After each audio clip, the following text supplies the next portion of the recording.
Hey guys, Mike here. So today's cult classic review is 1971's THX 1138, starring Robert Duvall as THX 1138. In THX 1138, set in the 25th century where people have been given designations instead of names, THX 1138 will rebel against the system. And so we have THX 1138. So guys, this is a movie in this series before watching and reviewing it today. I had not seen it before, nor had I ever heard of this one. Didn't know who was in it, didn't know what it was about, didn't really know what to expect of it. And honestly, going into this movie as well, I wasn't really sure how to actually say the title, because I wasn't sure if it was THX or Thanks or anything like that. So I had to watch the movie to find out how to even say the title.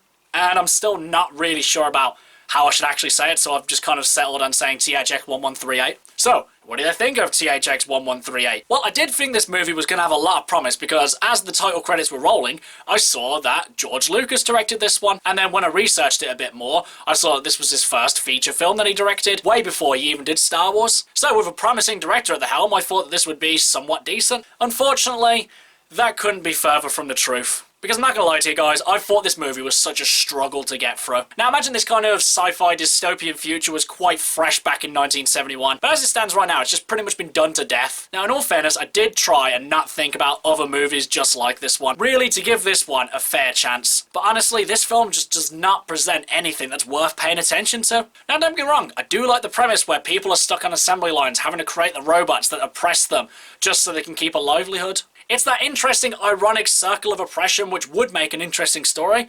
Unfortunately, that's not the case here. Because honestly, for the most part, I wasn't clear about what was going on because the information that's put in front of you is just so uninteresting that it doesn't really make you want to pay attention to it. Because really the performances in this are just so wooden and bland and just no one stands out to you. Because honestly, I wasn't so sure about what he actually did to get himself in trouble. My understanding of what he did to get himself in trouble was that he was procreating without permission or something like that. But in any case, he ends up in prison or social conditioning or whatever it was that he was in. And then from that point on, it just didn't really get much better from there. Because the pacing, the conversations, everything that's happening is just so uninteresting. And I wasn't really sure about what his plan was. It just seemed like he was kind of bumbling from one set piece to another. And I'd say the worst part is that ultimately, it just leads to nowhere because he pretty much just escapes to the surface and then it just ends. There's no kind of wrap up, there's no what's my life gonna be like now I've done what I was trying to do. It just kind of just roll credits, end. And honestly, that just left a sour taste in my mouth that was already there from this bore fest of a movie. Really, I can't give you any massive insight to this movie because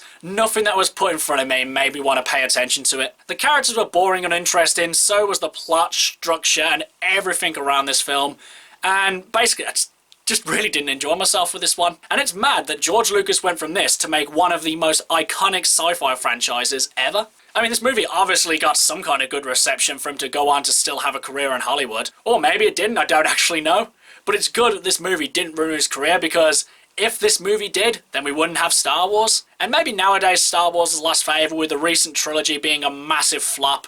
But other forms of media in Star Wars are definitely still quite good. But still, ultimately, we would be in a very different place nowadays if there was no Star Wars. So guys, would I consider THX 1138 a personal cult classic, and would I recommend that you guys should see it? Honestly, no. I can see why some people would put this one as a cult classic, but me personally, I would not consider this one a cult classic. Nothing about this movie stood out in a significant way, and really, I just really didn't enjoy this film, like I've already said. But as for whether or not you guys should see it, no, I would definitely not recommend that you should see this film. Like I've said, this movie doesn't really offer anything that's worth watching in my opinion. And ultimately, I would say that you should just do yourself a favour and steer clear of this one. Okay guys, that's my cult classic review of THX 1138. Do you love it? Do you hate it? Whatever you think, drop it in the comments below. Until next time, I've been Michael. See ya.